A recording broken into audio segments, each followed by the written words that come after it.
জানেন কি, হাতে পায়ে ধরে কারিনাকে বিয়েতে রাজি করান সাইদ। মা হওয়ার সময় যত এগিয়ে আসছে ততই একটু একটু করে তার আর সাইফ আলী খানের দাম্পত্য নিয়ে মুখ খুলছেন কারিনা।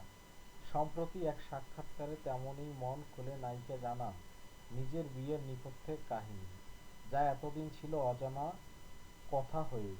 কারিনার দাবি, বারবার বলেও নাকি সাইদ তাকে বিয়েতে রাজি করাতে পারছিলেন না, প্রায় হাতে পায়ে ধরতে হয় আর কি। প্রথম সাইদ আমার বিয়ের প্রস্তাব দেয় রিটজ হোটেলে। আমরা তখন হোটেলের একটা বারে বসে আছি। প্রথমটায় আমি সাফ না করে দিয়েছিলাম, জানাচ্ছে নায়িকা।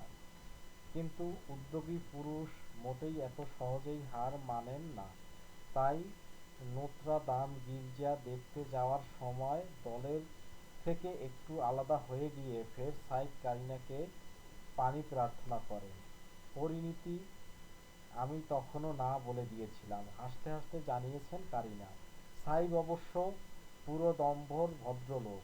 দুবার না শোনার পর এ ব্যাপারে তিনি কারিনাকে আর উত্ত্যক্ত করেননি।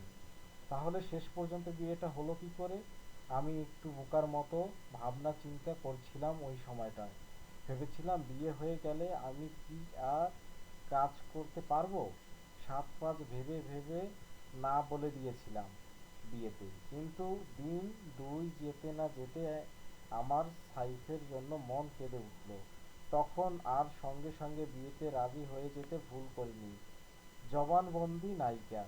তা প্রেম তো এমনই হয়, কাউকে ভালোবাসলে একটু মাথা গুলিয়েই যায় বৈকি।